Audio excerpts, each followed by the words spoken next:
What is going on, my YouTube fam? Yes, that is rice. That's exactly what that is. That is rice. That's a rice holder. Check this out. Fill it up. Go on, girl. Fill it up because you got to cook. You've got to cook. Yep. Right up to that one. You see that number one right there? We're gonna get it right there to that one. It's called cooking at home. Conserving. Yep. Pour it right up into there. Mix it in really, really well, brown it.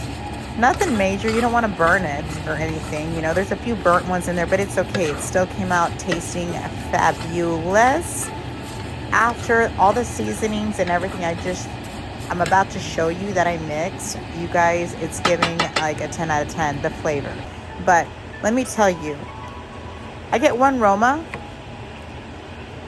cut it on up. Get your blender cup. I've got that Ninja.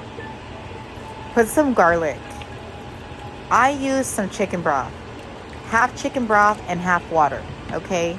I use 1 cup of chicken broth and then I fill the rest of it up with water. And when I tell you, I like extra garlic in mine. I put a little bit of salt and pepper. And when I tell you that it's just the flavor, the smell, once you start blending and take that top off, y'all, don't forget the onions. You can use white or red, whatever works. It's all just going to get blended in. I put some chicken broth right in there. Some people use tomato sauce. Everyone does their rice differently. This is how I do mine. Then I put water, okay? I put water to top it off, and then I blend it. I blend it really, really well. Once I take it off, I realized, wait, you forgot your pepper. Girl, put a little bit of pepper, put a little bit of salt in there. Don't put too much, Once I put that in there, I went ahead and I blended that right back up. But I still forgot. I'm going to show you what I forgot here in just a second because she was moving a little. Look, make sure it's nice and tight. Hang on. Blended it. When I say it blended all of those seasonings just perfectly together.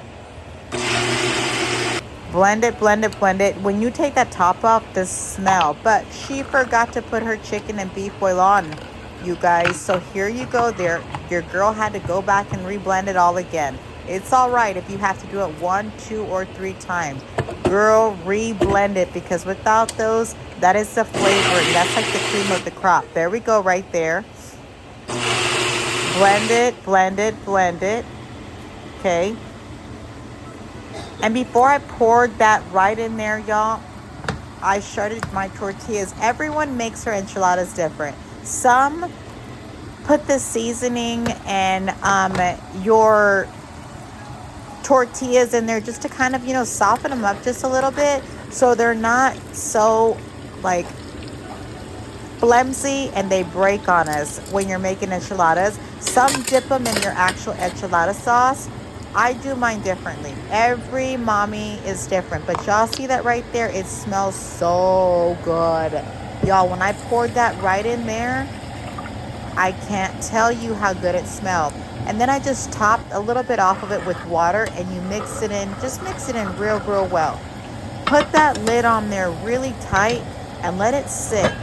I let it sit on about, medium. And then I bring it down to low. I never put it on too high because you don't want to trust the process. These tortillas, just enough to flimsy it up. I always put a napkin to where it gets all that oil out, all right? You don't want those tortillas when you're rolling them to, fall apart because, girl, let me tell you, if they fall apart, well, you're going to have some flimsy enchiladas. Y'all, once I blend this, I look back at that cup because it just smelled so good. You guys, look, there it goes.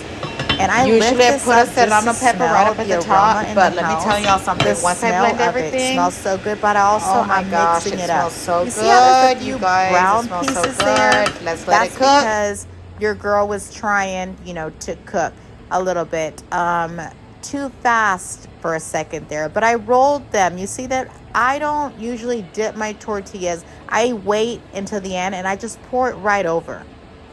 Some people do it one way and some mommies do it other ways. All right. Made sure that these were cheese enchiladas. And I'm going to tell you, I put a little bit of onions in there. I don't put very much seasoning because there's already plenty of seasoning. And then I lather it up. I'm talking about, girl, put that cheese on there because you want them extra cheesy. Yes. My family likes them extra cheesy. All right. I end up taking all those toothpicks that you saw. That's just to kind of hold them in place, while, like literally, while they're in the oven. I pull them out right before, of course, you serve because you don't want anybody to choke on or anything while they're eating. But don't forget to take those. Those are just to hold the tortillas together, you guys. But with that being said, I had to make a few extras because there was a few extras that were left. But let me tell you, that cheese, put as much cheese as you want. You're already stuffing the inside with plenty of cheese. I use the Monterey Jack blend, the big bag from Costco. And when I tell you, it's giving. It's just a really good flavor. And there you have it. Enjoy.